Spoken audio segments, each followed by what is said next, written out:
Hello बच्चों, बहुत बहुत स्वागत है। आज ये पहला लेक्चर है हम लोगों ने शुरू किया है और इस सीरीज में आज हम आपके सामने फिजिक्स के 15 क्वेश्चन लेकर के आए हैं। देखिए, ऐसा नहीं है कि यही क्वेश्चन है, इसके आगे और भी क्वेश्चन हम लोग लाएंगे। हमारी सीरीज रहेगी पूरी, हम आपके एग्ज़ाम तक आपका साथ देंगे, आखिरी दिन तक, एग्ज़ाम के एक दिन पहले तक हम आपको क्वेश्चंस प्रोवाइड कराते रहेंगे। देखो भाई, ऐसा है, थ्योरी पढ़ने के लिए आपके पास बहुत सारे साधन हैं। फ्री प्लेटफॉर्म है, सेमी फ्री प्लेटफॉर्म है, पेड प्लेटफॉर्म है। तो थ्योरी तो सब बता देते हैं, किताबें हैं आपके पास अच्छी अच्छी, आप वहाँ से थ्योरी पढ़ सकते हैं। लेकिन जैसे बात आती है न्यूमेरिकल सॉल्व करने की, जो कि असली गेम चेंजर होते हैं, जिस पे आपको एग्ज़ाम देना है, न्यूमेरिकल्स, तो जैसे न्यूमेरिकल की बात आती है, प्रैक्टिस कराने से पहले सब पेड हो जाते हैं। चाहे वो 3,000 रुपये लें, चाहे 300 रुपये लें, चाहे 30,000 रुपये लें, आपको पेड कर देते हैं और आपको फिर उसी पेड प्लेटफॉर्म पर शिफ्ट होना पड़ता है न्यूमेरिकल्स की प्रैक्टिस करने के लिए। तो उस कमी को दूर करने का प्रयास हम लोग कर रहे हैं। हम आपके सामने लेकर के आएंगे न्यूमेरिकल्स डिफरेंट सब्जेक्ट्स के जो आपके लिए रिलेवेंट हैं। तो आज तो ये आगाज है, देखिएगा आगे आगे क्या होता है। और हमारी टैग लाइन है, डर के आगे नीट है। तो सिंपल सी बात है, डर किसका? डर नेगेटिव थॉट्स का। डरे हैं ऐसे लोगों से जो आपको डिस्करेज करते हैं, जो कहते हैं कि आप नीट के साथ कंफर्टेबल नहीं है। नहीं, बिल्कुल नहीं, you are the winner, you are the winner. So अपने आप को बिल्कुल भी ऐसे लोगों से अवॉइड करो, ऐसे लोगों से अलग रखो और यकीन मानो आप अपने डर पर काबू पाओ, अपना कॉन्फिडेंस बढ़ाओ, नीट आपके हाथ में रहेगा। Okay, so here we have the first question, a very first question. Let us solve it. Solution इसका देखते हैं। ओके, सो हमारे पास बिल्कुल पहला क्वेश्चन है। यहाँ पर दिया गया है कि दो वेक्टर्स हैं। एक वेक्टर ये है a cos omega T sine omega T और दूसरा है cos omega T half sine omega T half. So given क्या है? हमारे पास एक वेक्टर है cos omega T I cap और साइन ओमेगा टी जे कैप, और दूसरा वेक्टर है cos omega T by 2 I cap sine omega T by 2 J cap. ये दो वेक्टर है। तो क्वेश्चन है, दो वेक्टर हैं and are function of time, definitely function of time है, टाइम दिख रहा है। Then calculate the time T at which they are orthogonal. Orthogonal का मतलब होता है परपेंडिकुलर, यानी कि उनके बीच का जो एंगल है वो थीटा हमारा 90 डिग्री हो गया है। तो अगर थीटा की वैल्यू 90 डिग्री हो गई है तो हमारे पास मालूम है कि जो cos पाई बाई 2 होगा 90 डिग्री होगा, दैट विल बी 0, और जो sin पाई बाई 2 होगा दैट विल बी 1। ये हमें मालूम है। तो ऐसा करते हैं, इस cos के 0 होने को यूटिलाइज करते हैं। तो हमारे पास cos को 0 करने का क्या तरीका है कि हम डॉट प्रोडक्ट की बात करते हैं। तो a डॉट b जो होगा वो हो जाएगा A B cos pi by 2, that will be the 0। अब जरा ए बी निकालो, तो vector A dot vector B लोगे तो भाई देखो यहाँ पर ये हो जाएगा cos omega T I cap plus sine omega T J cap dot cos omega T by 2 I cap sine omega T by 2 J cap. Dot product लोगे तो देखो आई डॉट आई हमेशा 1 होता है, जे डॉट जे हमेशा 1 होता है। तो आपके पास आ जाएगा cos omega T into cos omega T by 2, ये डॉट नहीं है, जस्ट इंटू है, plus sine omega T by 2। अब यहाँ पर क्या हो गया होगा? आई डॉट आई 1 हो गया है, तो 1 का प्रोडक्ट है। यहाँ भी आई डॉट वाई है, 1 का प्रोडक्ट है, नहीं लिखा है उसको। अब ये फॉर्मूला है। फॉर्मूला हमारे पास ऐसा होता है कि cos a माइनस बी, ये क्या होता है? cos a cos b plus sine a sine b, ये फॉर्मूला होता है। ओके, सो इसी को हम यूज करेंगे। तो यहाँ से अगर आप लिखोगे तो देखो cos a, इसको मान लो ओमेगा 2 को b, sine a sine omega t को b, तो आप इसे लिख सकते हो cos omega t minus omega t by 2, और किसके बराबर है? 0, क्योंकि हमने दिखा दिया है यहाँ पर ऑलरेडी कि a डॉट b जो है वो हमारा 0 है। ऑर्थोगोनलिटी की कंडीशन है यहाँ पर। तो अब क्या हो जाएगा? हमारे पास वैल्यू आ गई cos ओमेगा टी बाई 2। कैसे हो गया भाई? ओमेगा टी में से ओमेगा टी बाई 2 चले बचे, कट जाएगा, माइनस हो जाएगा, तो ये बचेगा। तो अब हमारे पास cos ओमेगा टी बाई 2। अच्छा, जीरो कब कब होता है, तो हम ये कह सकते हैं cos pi by 2। Okay, cos pi by 2 zero होता है, तो जीरो की वैल्यू, तो अब आपने देखा इक्विवेलेंट, अगर आप देखो ये इसको इसके इक्विवेलेंट करोगे तो omega T by 2 is equal to pi by 2, 2 cancel हो गया, सो टी बराबर हो गया पाई ओवर ओमेगा। तो ये वो समय है जितने समय के बाद ये दोनों वेक्टर हमारे ऑर्थोगोनल हो जाएंगे। सो दिस इज द आंसर, ये है हमारा आंसर। नेक्स्ट क्वेश्चन हमारे पास है क्वेश्चन नंबर 2 कि a car is moving from X to Y with a uniform speed V U and return to x with speed vd. The average speed for this round trip is what? Okay, so question को देखें। Question कह रहा है हमारे पास ए x और Y कोई दो जगहें हैं, तो क्या होता है, कार जो है वो x से y की तरफ जा रही है विथ स्पीड वी यू और y से x की तरफ आ रही है with speed we D.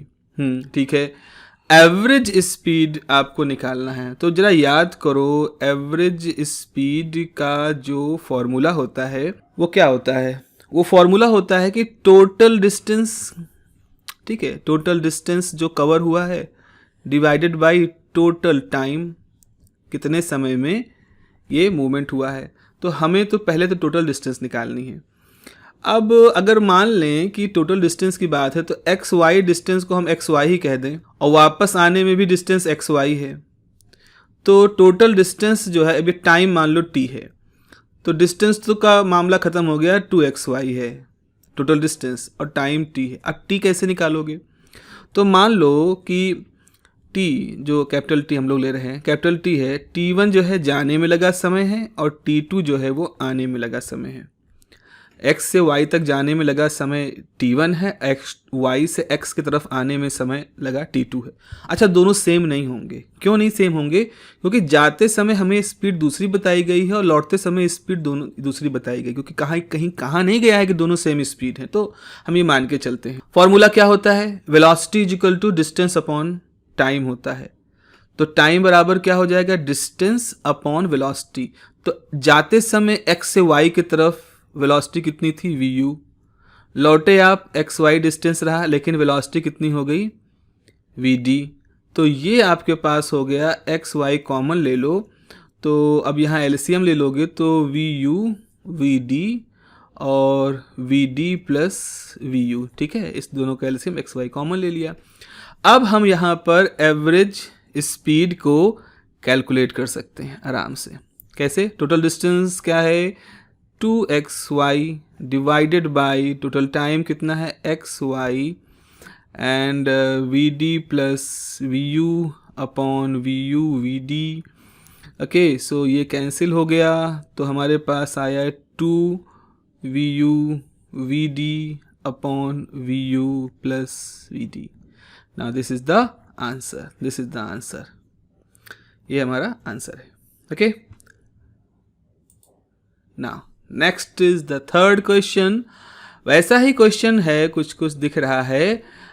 A bus travelling the first 1/3 distance at speed 10 kilometre per hour, next 1/3 distance 20 kilometre per hour and the third 1/3 distance 60 kilometre per hour. तो ये हमारे पास है, ये कोई पॉइंट है 1 और ये दूसरा पॉइंट है 2, इसके बीच की को हम 3 हिस्सों में तोड़ दें, तो ये फर्स्ट 1/3 है, ये सेकेंड 1/3 है और ये थर्ड 1/3 डिस्टेंस है।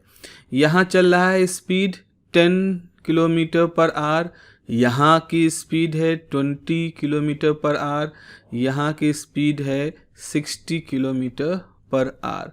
सो क्वेश्चन है average speed, average speed formula वही है, total distance divided by total time. तो टोटल डिस्टेंस तो हम मान लें x है, ये जो पूरी डिस्टेंस है 1 से 2 तक ये x है, ठीक है। टाइम की बात करते हैं तो टोटल टाइम t है, तो टोटल टाइम t को हम मान लें t1, t2, T3। अच्छा, T1 क्या है? फर्स्ट 1/3 में। तो फर्स्ट 1/3 में डिस्टेंस कितनी है? डिस्टेंस है हमारे पास x/3। टोटल डिस्टेंस का 1/3 है और उसको किस वेलोसिटी से चल रहे हैं? 10 किलोमीटर पर आवर से। T2 क्या है? नेक्स्ट 1/3 यानी कि x/3, ये भी डिस्टेंस होगी और इसको किस वेलोसिटी से चला जा रहा है? 20 किलोमीटर पर आवर से। T3 क्या है? T3 जो है वो भी 1/3 डिस्टेंस है और इसको चला जा रहा है 60 किलोमीटर पर आवर से। ठीक है, सो अगर हम T निकालें टोटल टाइम, तो आपको x/3 divided by 10, x/3 divided by 20, x/3 divided by 60 ये करना होगा। हाँ, तो यहाँ पे x/3 आप कॉमन ले लीजिए, तो आपके पास बचेगा 1/10, 1/20, 1/60।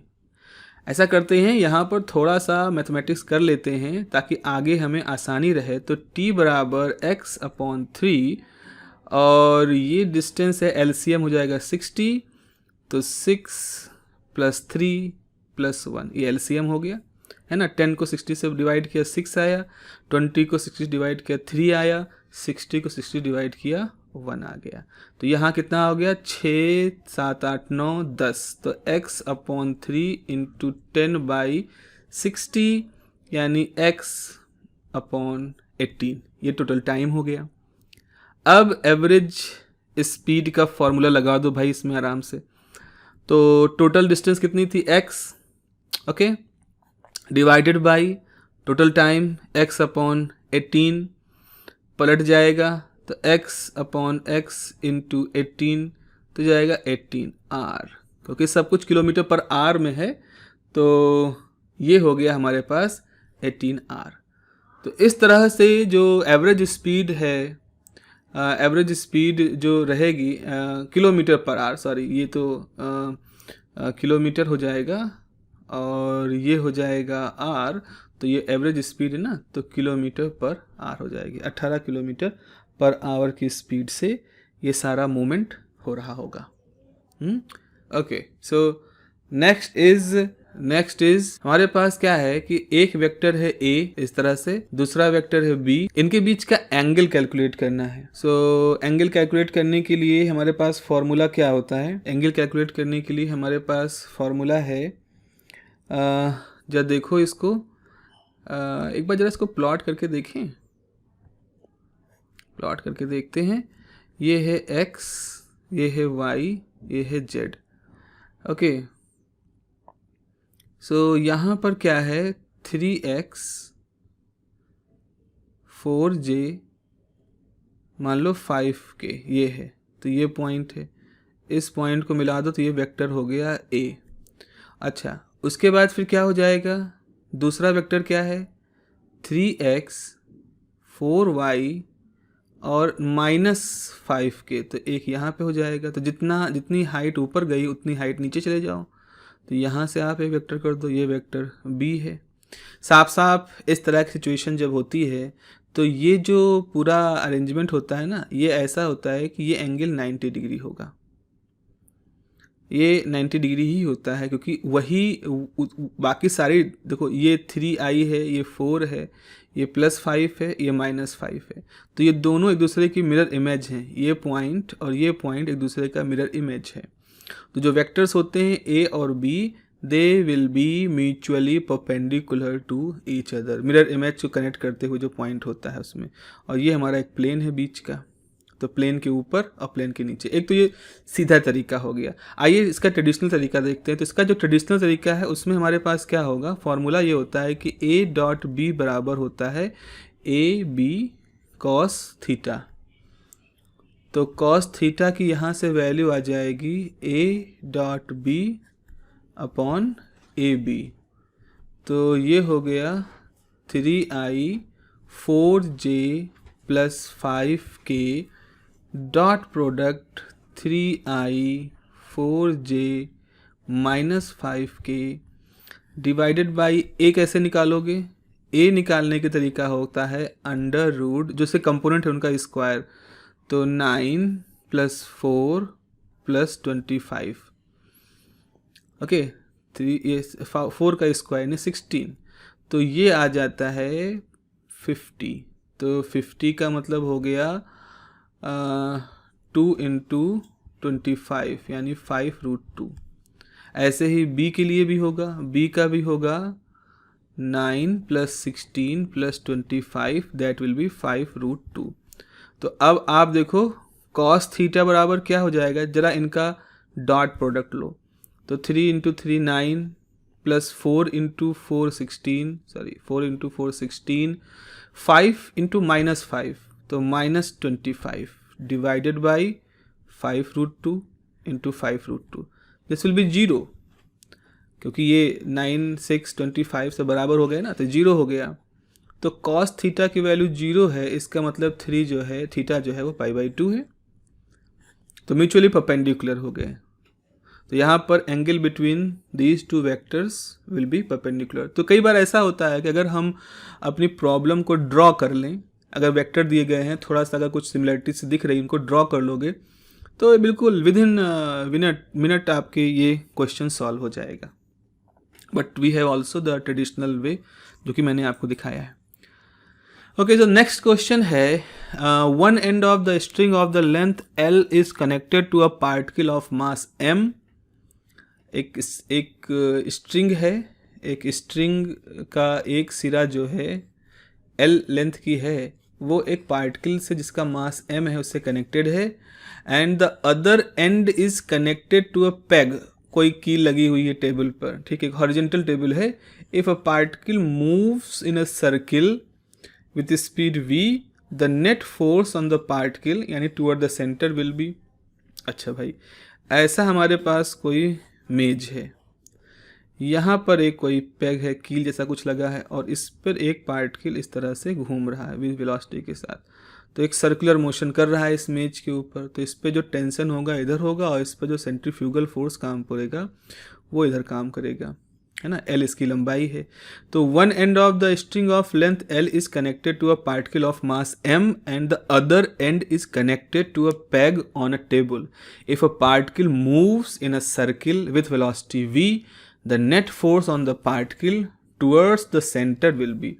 तो सेंटर की तरफ जो फोर्स है वो टेंशन होगा, तो इसका जो आंसर होगा that will be the tension T। तो T वो फोर्स है जो कि इस पॉइंट पर जहाँ पेग है उस तरफ काम करेगा। सिंपल सा answer. Okay, so this is something block वाले क्वेश्चन है। क्या कहा गया, हमारे पास 3 ब्लॉक हैं। We have there are 3 blocks A, B, C, mass 4 kg, 2 kg, 1 kg are in contact with each other on a frictionless surface. Okay, a force 14 Newton is applied. ये हमारा 14 न्यूटन है, is applied on 4 kilogram box. कहाँ है 4 kilogram वाला, सबसे बड़ा वाला यही है 4 kilogram. Then the contact force between A and B। अच्छा, यहाँ पर फोर्स कितना है ये हमसे पूछा गया है, तो हमसे इन सब की वजह से जो फोर्स लगेगा वो पूछा गया है कितना होगा। तो सबसे पहले तो हम टोटल मास देखें। यहाँ पर पहले तो हम देखें ना, यहाँ पर टोटल मास कितना है इस पूरे अरेंजमेंट का। 3 बॉक्स हैं, एक के ऊपर एक जोड़ के रखे गए हैं, 4 किलोग्राम, 2 किलोग्राम, 1 किलोग्राम के। और तो यहाँ पर इसका सोल्यूशन कुछ ऐसे होगा कि टोटल मास कितना है, 4 2 6 1 7 किलोग्राम। फोर्स कितना हम अप्लाई कर रहे हैं, 14 न्यूटन। तो एक्सेलरेशन कितना होगा, force upon mass that is 14/7। तो 2 मीटर पर सेकेंड स्क्वायर का यहाँ पर एक्सेलरेशन है। अब जरा देखें एक स्थिति, ये हमारे पास 4 किलोग्राम का मास है, इस पर हम बल लगा रहे हैं 14 न्यूटन का। इसको एक्सेलरेशन होना है 2 मीटर पर सेकेंड स्क्वायर का, और इसके आगे जो बॉक्स हैं वो भी इस पर फोर्स लगा रहे हैं, कुछ रिक्वाइल फोर्स, मतलब जो 2 किलोग्राम और 3 किलोग्राम के हैं वो भी इसके ऊपर कुछ फोर्स लगा रहे हैं। तो आपके पास इस पूरी स्थिति में ओवरऑल मोशन तो इस तरफ हो रहा है, तो हमारे पास इक्वेशन कैसे लिखी जाएगी, नेट फोर्स कितना है 14 माइनस जो रिएक्शन फोर्स वहाँ पर है इज इक्वल टू किस पे, 4 किलोग्राम पर लग रहा है, और एक्सेलरेशन कितना है 2 मीटर पर सेकेंड। तो ये वही है F is equal to ma formula. m हमने 4 किलोग्राम रखा, a ऑलरेडी मालूम है और नेट फोर्स यहाँ पर कैलकुलेट कर लिया। तो 14 minus F R is equal to 8, तो जो एफ आर जो है वो जाएगा 14 माइनस 8, तो ये जाएगा 6 न्यूटन। तो ये हमारा आंसर हो जाएगा। तो the contact force between A and B, यहाँ पर ए और बी के बीच का जो ये कॉन्टैक्ट फोर्स वाला जगह है, यहाँ पे जो फोर्स होगा वो 6 न्यूटन का काम करेगा। तो ए की सरफेस पे 14 न्यूटन काम करेगा, यहाँ पर 6 न्यूटन का फोर्स काम करेगा। अगला एग्जाम्पल देखो, अगला क्वेश्चन हमारे पास क्या है। The heart of a man pumps 5 litre of blood through the arteries पर मिनट। अच्छा, 1 मिनट में हार्ट 5 लीटर ब्लड पंप करता है at a pressure 150 mm of mercury. If the density of mercury is this, okay, and G is this, calculate the power of heart in watt. Watt में power निकालना है. Okay, so power is what? Power is rate of doing work. You all know that. So power अगर हम कहें तो power is dW by dt, rate of doing work. अब work को हम, अगर हमें कहीं प्रेशर दिया गया, हमें कहीं वॉल्यूम दिया गया, तो हमें मालूम होना चाहिए कि जो वर्क होता है उसकी डायमेंशन प्रेशर इनटू वॉल्यूम होती है। तो इस तरह से हमारे पास जो पावर है उसको हम लिख सकते हैं D of P V by D T. क्यों? क्योंकि हमें यहाँ पे दिखा गया ना, प्रेशर की बात कही गई, वॉल्यूम की बात कही गई है, तो इसीलिए हमने ये लिखा। प्रेशर तो फिक्स है 150 mm ऑफ एयर, बट यहाँ पर आप देखो जो वॉल्यूम है वो दिया गया पर मिनट, कितना वॉल्यूम पर मिनट पंप हो रहा है। So we have D V by D T, जो क्वेश्चन में दिया गया है ना, वॉल्यूम पंप पर मिनट, ये दिया गया है। तो जरा इसको हम लोग अलग से कैलकुलेट करके देखते हैं। तो D V by D T हमें मालूम है कि हम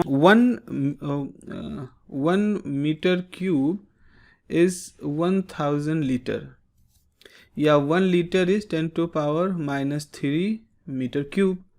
So 5 liter is 5 into 10⁻³ metre cube, ये हमारा फॉर्मूला है। ओके, सो अब यहाँ पर हमें क्या दिया गया है कि dV बाई dt आप कैसे निकालोगे। तो 5 into 10⁻³ metre cube divided by 60 पर मिनट है, तो 60 सेकेंड। तो dV बाई dt क्या है, ये पूरा क्वांटिटी आपके पास हो जाएगा। इस चीज़ को याद रखना, इस चीज़ को याद रखिएगा। पहले थोड़ा गलत लिख दिया था, उल्टा लिख दिया था, तो ये आपके पास फॉर्मूला है। Just remember this is the key point of this question. अब P बराबर क्या होता है, P बराबर होता है रो जी एच। तो मरकरी के लिए रो कितना है, 13.6 इंटू 10⁻³ किलोग्राम, ठीक है, ये है। और क्या है, इवन 3 किलोग्राम है, 10⁻³ किलोग्राम पर मीटर क्यूब है। और G कितना है, 10 है। H कितना है, 150 मिलीमीटर, मिलीमीटर मतलब होता है 10⁻³ मीटर, ये हमारा प्रेशर है। सो अब आपके पास पावर को निकालने के लिए सारे इंतजाम इकट्ठा हो गए हैं। प्रेशर आ गया, dV बाई dt आ गया। तो पावर निकालने का फॉर्मूला जो हम लोगों ने यहाँ पर डिराइव किया है उसी फॉर्मूले को यूज करेंगे, ठीक है। हमारे पास जो फार्मूला है उसी फार्मूले में हम उठा करके ये सारी वैल्यूज़ रख देंगे। तो रख दो यहाँ पर वैल्यू, तो ये जाएगा 13.6 10⁻³ into 10 into 150 into 10⁻⁻10 into 5 into 10⁻³ divided by 60। ये सब कुछ जब करोगे तो आपके पास वैल्यू आएगी 1.70 watt. This is the power. इस पूरे प्रोसेस में इतनी वैल्यू आ जाएगी। कैलकुलेट करके देखिएगा, मैंने किया है, ठीक है। देखिए ये बड़ा अच्छा सा क्वेश्चन है, सॉल्यूशन है हमारे। इसके कैसे निकलेंगे, kinetic energy of a body is increased by 300%, then the percentage change in the momentum will be what. दिया गया है kinetic energy of the body is increased by 300%, तो मतलब आपके पास KF minus KI upon KI into 100 जब करोगे तो वैल्यू कितनी आएगी, 300। यही तो कहा गया है काइनेटिक एनर्जी ऑफ इंक्रीज, मतलब फाइनल बढ़ गई होगी इनिशियल से, तो इंक्रीज हुई है, तो इंक्रीज कितना है 300%। तो आपने ऐसे निकाला इंक्रीज को, final minus initial upon initial, तो ये तो कैंसिल हो गया, तो आपके पास आ गया के एफ माइनस के आई अपॉन के I is 3. So this is के एफ माइनस के आई इज इक्वल टू 3 के आई. के आई मतलब kinetic energy, initial kinetic energy, तो के एफ इज इक्वल टू 4 के आई. अब जरा फॉर्मूला देखो, तो half M V F square is equal to 4 half M V I square. V I और वी एफ ये हम इनिशियल फाइनल को लगा रहे हैं, तो हाफ हाफ कैंसिल हो गया, एम एम कैंसिल हो गया, तो V F square is 4 M I square. तो यहाँ से वी एफ बराबर हो जाएगा 2 एम आई. तो इससे हमें ये पता चला कि ये इंक्रीज जो काइनेटिक एनर्जी का हुआ है इसलिए हुआ है, सॉरी ये एम आई नहीं, ये वी आई होगा, ये वी आई होगा. Let me draw V F is equal to 2 V I. तो यहाँ से हमें ये पता चला है कि जो काइनेटिक एनर्जी में इंक्रीज हुआ है इसका कारण क्या है. इसका कारण ये है कि जो फाइनल वेलोसिटी थी वो इनिशियल वेलोसिटी का 2 गुना हो गई है. अब हमसे पूछा गया है कि परसेंटेज चेंज इन मोमेंटम निकालो, तो हम मोमेंटम कैसे निकलेंगे, V F P V I को एम वी आई. हमसे कहा गया है कि P F minus P I upon P I into 100 calculate करो, तो कर लीजिए. पी एफ कितना हो जाएगा, M V F minus M V I upon M V I into 100. V F को ये देखो, वी एफ को 2 वी आई लिखो, तो M into 2 V I minus M V I upon M V I into 100. साफ साफ दिख रहा है, इसमें से माइनस हो जाएगा, तो M V I upon M V I into 100 ये 1 हो जाएगा. तो कितना इंक्रीज हुआ, 100% का. तो अगर काइनेटिक एनर्जी का इंक्रीज 300% है तो करस्पॉन्डिंग मोमेंटम का इंक्रीज 100% होगा. ये हमारा तरीका है उसको कैलकुलेट करने का. हाँ, अगला क्वेश्चन क्या है, अ डिस्क एंड अ स्फेयर अब ये सॉलिड है या हॉलो है इसके बारे में कुछ नहीं कहा गया, तो हम मान के चलते हैं सॉलिड. जस्ट मान लें of same radius but different masses roll off on 2 inclined planes of same altitude and length. Which one of the 2 object gets to the bottom of the plane first? अच्छा,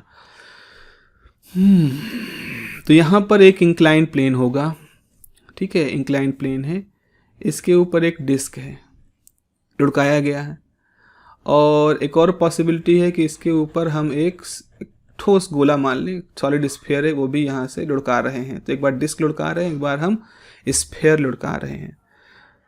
तो which one of the 2 objects gets to the bottom of the plane first, कौन यहाँ पर सबसे पहले पहुँचेगा, वही सबसे पहले पहुँचेगा जिसका एक्सेलरेशन सबसे ज़्यादा होगा. तो हमें क्या करना होगा, हमें इन दोनों का एक्सेलरेशन निकालना पड़ेगा. तो दोनों का एक्सेलरेशन जब हम निकाल ले जाएंगे तो एक्सेलरेशन निकाल के हम देखेंगे कि कौन पहले पहुंचेगा और कौन बाद में पहुंचेगा. यही इसका एक तरीका है. तो एक फार्मूला आपने सीखा होगा कि ये पूरा फार्मूला डेरिवेशन होता है कि टोटल जो रोलिंग विदाउट स्लिपिंग का होता है कि बिना फिसले जब रोल करता है, तो उस पूरे फार्मूले में एक फार्मूला निकाल के आता है कि जी इवन एक्सेलरेशन बराबर G sine theta plus 1 plus moment of inertia upon M R square. ये हमारा फार्मूला होता है एक्सेलरेशन का. और ये फार्मूला बहुत इंपॉर्टेंट है, इसको याद रखिएगा. हमेशा उस समय ये आपके काम आएगा जब आप इस तरह की कंडीशन बता रहे हो कि लुढ़कते हुए इंक्लाइंड प्लेन पर अलग अलग बॉडीज़ आ रही हैं. तो पहले तो हम सॉलिड स्फीयर की बात करते हैं. सॉलिड स्फीयर हमने अपनी तरफ से मान रखा है. तो सॉलिड स्फीयर का मोमेंट ऑफ इनर्शिया कितना होता है, सॉलिड स्फीयर का मोमेंट ऑफ इनर्शिया होता है 2/5 mr स्क्वायर. ठीक है, तो यहाँ से इसका मतलब है I अपॉन mr स्क्वायर यहाँ 2/5 होगा. और डिस्क के लिए क्या है, डिस्क के लिए I बराबर होता है, एक डिस्क के लिए I बराबर होता है 1/2 mr²। ठीक है, डिस्क के लिए ये होता है। तो अब यहाँ पर I/mr² जो है वो हो जाएगा 1/2। तो अब देखो ए ऑफ स्फेयर के लिए हो जाएगा g sin थीटा अपॉन 1 + 2/5। तो यहाँ पर आ जाएगा g sin थीटा अपॉन 7/5 या 5/7 g sin थीटा। हाँ, ये हमारे पास आ गया। इसकी जो वैल्यू होगी वो करीब आप मान सकते हो 0.71 g sin थीटा है। आप 5/7 को ये लिख रहे हो। ऐसे ही एक्सेलरेशन निकालो डिस्क का। तो डिस्क के लिए हो जाएगा g sin थीटा 1 + 1/2। तो ये हो जाएगा g sin थीटा बाई 3/2। तो 2/3 g sin theta 0.66 g sin theta. तो देखो g sin थीटा तो सेम है। यहाँ पर एक्सेलरेशन किसका कम है? डिस्क का 0.66 है। स्फेयर का एक्सेलरेशन कितना है? 0.71। तो इसका मतलब है कि स्फेयर पहले पहुंच जाएगा, स्फेयर तेजी से लुढ़केगा इस पे as compare to the disc. तो सबसे पहले यहाँ पर कौन आ जाएगा लुढ़कते हुए? स्फेयर। ये हमारा स्फेयर आ जाएगा। देखिए ये अगला क्वेश्चन जो है, अगले क्वेश्चन में कहा गया है कि 4 identical thin rods each of mass m and length l form a square frame. Moment of inertia of this frame about an axis through the center of square and perpendicular to its plane is what? Okay. 4 identical rod हैं। तो जैसे एक rod ये है, एक rod हमने उतनी लंबाई की ले ली, एक रॉड ये है और एक रॉड ये। 4 रॉडें हैं, बिल्कुल एक जैसी हैं, हर तरह से सेम मास की हैं, सेम लेंथ की हैं और इनका एक फ्रेम बना लिया। फिर हमने एक ऐसी एक्सिस चुनी जो कि इसके परपेंडिकुलर होके जा रही है, इस फ्रेम के परपेंडिकुलर से होके जा रही है। मास m है, लेंथ l है। Moment of inertia of this frame about an axis through the centre of square. तो इसके अबाउट क्या करना है? इसके अबाउट मोमेंट ऑफ इनर्शिया निकालना है। देखो यहाँ पर हमारे पास पैरेलल एक्सिस थ्योरम काम करेगी। कैसे? हमें मालूम है कि अगर हमारे पास एक रॉड है तो रॉड से हो करके अगर हमने कोई एक्सिस ली है तो उसके अबाउट मोमेंट ऑफ इनर्शिया कितना होता है? ml²/12 होता है। अब फिर क्या करो, इसे रॉड है आपके पास तो इसके अबाउट मोमेंट ऑफ इनर्शिया मालूम है, इससे आप l/2 दूरी पर एक एक्सिस बना दो। तो जब आप इसको घुमाओगे इस पूरी रॉड को इसके अबाउट, इस वाली एक्सिस के अबाउट, ये जो हमने यहाँ बनाई है, तो ये एक मोमेंट ऑफ इनर्शिया एक्सिस है, इसके अबाउट निकालना है। तो फार्मूला क्या होता है? पैरेलल एक्सिस थ्योरम का फार्मूला ये होता है कि जो आपके पास ml²/12 मोमेंट ऑफ इनर्शिया इस रॉड वाली एक्सिस के अबाउट था उसको ले लो, फिर मास ऑफ रॉड ले लो, इस नई एक्सिस से दूरी ले लो और उसका स्क्वायर कर दो। तो इस एक्सिस के अबाउट इस फर्स्ट रॉड का मोमेंट ऑफ इनर्शिया निकल आएगा। तो कितना आएगा? ml²/12 + ml²/4। इसको अगर हम सॉल्व करें तो 12 LCM हो जाएगा। तो ये तो हो जाएगा ml², ये हो जाएगा 3 ml², तो 4 ml²/12 या ml²/4 3 जा 12 3। तो एक रॉड का जो मोमेंट ऑफ इनर्शिया है वो ml² है। ऐसी टोटल कितनी रॉडें हैं? 4। तो चारों रॉड का जो मोमेंट ऑफ इनर्शिया होगा वो इस तरह से लिखा जाएगा, that will be the 4/3 ml²। तो ये हमारा आंसर आ जाएगा, है ना। इस एक्सिस के अबाउट इन पूरे फ्रेम का मोमेंट ऑफ इनर्शिया ml²/12 आ जाएगा।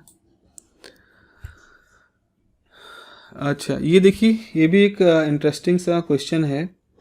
क्वेश्चन ऐसा है कि the ratio of the radius of gyration of a circular disk about a tangential axis in the plane of disk and of a circular ring of the same radius about a tangential axis in the plane of ring is what. तो हमें ratio निकालना है radii का। कौन सी radii? Radius of gyration जो होता है, तो रेडियाई ऑफ जायरेशंस का निकालना है। एक सर्कुलर डिस्क का एक टेंजेंशियल एक्सिस के अबाउट, फिर एक सर्कुलर रिंग का टेंजेंशियल एक्सिस के अबाउट। अच्छा, इसको कैसे निकालते हैं? सबसे पहले तो ये तो आपको पहले तो मालूम होना चाहिए कि मोमेंट ऑफ इनर्शिया होता कितना है। देखो भाई, अगर डिस्क ले लें, ये ठोस डिस्क है, इससे ये जो एक्सिस है जो सेंटर ऑफ मास से जा रही है, इसके अबाउट मोमेंट ऑफ इनर्शिया जो होता है वो mr²/4 होता है, ये मालूम होना चाहिए। और ये हमारी टेंजेंशियल एक्सिस है, ये हमारी टेंजेंशियल एक्सिस है। तो इसके about moment of inertia parallel axis theorem से क्या हो जाएगा? mr²/4। अब टेंजेंट की दूरी यहाँ से कितना है? r, तो ये हो जाएगा mr²। तो इस टेंजेंशियल एक्सिस के अबाउट मोमेंट ऑफ इनर्शिया कितना हो जाएगा? mr²/4 प्लस mr², तो ये हो जाएगा 5/4 mr²।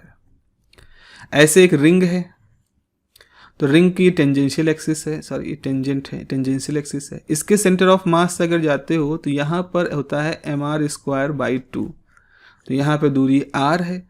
तो इसके लिए टेंजेंट के अबाउट मोमेंट ऑफ इनर्शिया क्या हो जाएगा? mr²/2 plus mr²। Parallel axis theorem का यूज कर रहे हैं, तो ये हो जाएगा 3/2 mr²। अब रेडियस ऑफ जायरेशन का फॉर्मूला क्या होता है? इसे mk² बराबर I मान लेते हो। तो अगर आपने k की वैल्यू ले ली तो k बराबर हो जाएगा I/m, √I/m। तो k ऑफ डिस्क क्या होगा? k ऑफ डिस्क होगा 5/4 mr² upon m। m cancel हो गया तो बचेगा √5/4 r। ऐसे radius of gyration of ring क्या हो जाएगा? √3/2 mr²/m। m कैंसिल हो गया तो √3/2 r। अब पूछा गया है कि डिस्क और रिंग की जो रेडियस ऑफ गायरेशन है इनका रेशियो निकालो। तो आपको 5/4 मल्टीप्लाइड बाई 2/3 पलट जाएगा, तो ये हो गया, तो ये हो जाएगा √5/6। So this will be the answer, √5/6। अच्छा, अब देखते हैं यहाँ पर अगला ये क्वेश्चन यहाँ पर है कि the mean radius of earth is r, it's angular speed on its own axis is omega and the acceleration due to gravity is g. What will be the radius of orbit of geostationary satellite? So हमारे पास ये थोड़ा सा tricky सा question है। अर्थ की जो radius है r है, इसकी एंगुलर स्पीड है अपनी एक्सिस पर ओमेगा और acceleration due to gravity g है। What will be the radius of orbit of geostationary satellite? तो भाई जियो स्टेशनरी सैटेलाइट क्या होती हैं? जियो स्टेशनरी सैटेलाइट्स वो सैटेलाइट्स होती हैं जो कि आप कह सकते हो कि अर्थ के साथ सिंक्रोनाइज होती हैं। तो 24 घंटे में अगर अर्थ चक्कर लगाता है तो वो सैटेलाइट भी 24 घंटे में अर्थ का चक्कर लगा ले जाती हैं। तो अर्थ के लिए हमारे पास टाइम पीरियड कितना है? 2π/ω अर्थ की एंगुलर फ्रिक्वेंसी है। अब हम सैटेलाइट की बात करते हैं। सैटेलाइट की बात करिए तो सैटेलाइट के लिए क्या हो जाता है? सैटेलाइट में है हमारे पास t बराबर 2π और उसकी भी एंगुलर स्पीड ω/s है। अब हमारे पास एक फार्मूला होता है v = r⍵। सैटेलाइट के लिए अगर हम कहें तो सैटेलाइट के लिए रेडियस, अब देख लो यहाँ पर ये अर्थ है, इससे RS दूरी पर आपका सैटेलाइट है और सैटेलाइट जो घूम रहा है चारों तरफ वो ω/s है। तो हमें ये सब कैलकुलेट करना है यहाँ पर। तो अब आप क्या करोगे? एक तो मालूम है आपको कि g के लिए gm/r², ये फार्मूला होता है हमारे सामने, ये हमें फार्मूला मालूम है। और एक फार्मूला आपको और मालूम होगा ऑर्बिटल वेलोसिटी का। कोई भी सैटेलाइट जब किसी ऑर्बिट में मूव कर रही है तो उसकी जो ऑर्बिटल वेलोसिटी होती है उसका फॉर्मूला क्या होता है, ऑर्बिटल वेलोसिटी बराबर होता है gm/r, जो उस ऑर्बिटल वेलोसिटी की जो रेडियस है, यहाँ हम उसको rs कह रहे हैं। तो ये हमारे पास फार्मूला होता है। अब देखो यहाँ पर इस फार्मूले से देखो, अगर हम gm की वैल्यू कर दें तो gr² हो जाता है। तो इसको ऐसे भी लिख सकते हो, gr²/rs। ठीक है, rs इज द सैटेलाइट की जो ऑर्बिटल वेलोसिटी है। अब आपको देखिए, अब यहाँ पर अगर हम ts निकालना चाहें सैटेलाइट के लिए, तो सैटेलाइट के लिए जाएगा 2πv/rs, यानी कि 2πrs/v ऑर्बिटल। तो 2π ये हो जाएगा √gr²/rs इंटू rs। तो 2π√rs इंटू rs √gr²। तो इसको लिख सकते हैं 2πrs की power 3/2 into upon √gr²। r is the earth of radius की जो अर्थ की जो रेडियस है। तो हमसे क्वेश्चन क्या पूछा गया है, what will be the radius of orbit. हमसे रेडियस ऑफ ऑर्बिट पूछ लिया गया है। तो अब क्या करें, अब यहाँ पर कंडीशन लगाते हैं कि जो ये सैटेलाइट होते हैं, जियो स्टेशनरी सैटेलाइट, इनका टाइम पीरियड अर्थ के टाइम पीरियड के बराबर होता है। यानी 2π/ω इज इक्वल टू 2πrs की पावर 3/2 डिवाइडेड बाई gr², है ना। दोनों को इक्वेट कर दिया आपने। इक्वेट करने से क्या होगा, कुछ चीज़ें कैंसिल हो जाएंगी। तो यहाँ से rs की पावर 3/2 ये हो जाएगा √gr² अपॉन ओमेगा। तो rs की वैल्यू कितनी हो जाएगी, gr² की power 1/2 into 2/3 divided by omega 2/3। आपने यहाँ 3/2 पावर है, इसको उधर ले जाओगे तो 2/3 हो जाएगा। ये कैंसिल हो जाएगा, ये कैंसिल हो गया। तो यहाँ पर हमारे पास अब होल सोल पावर क्या हो गई, gr² अपॉन ω² की पावर 1/3, और यही हमारी ऑर्बिटल वेलोसिटी भी है। तो ये हमारा आंसर आ गया ऑर्बिटल वेलोसिटी का। रिलेशन हमसे पूछा गया ना, यहाँ जो रिलेशन पे क्वेश्चन मार्क है, तो ये रिलेशन है हमारे पास। चलिए, ये है हमारा आखिरी question. The distance of 2 planet from the sun are, एक डिस्टेंस दिया गया है r1 10⁻13 और दूसरा डिस्टेंस दिया गया है 10⁻12।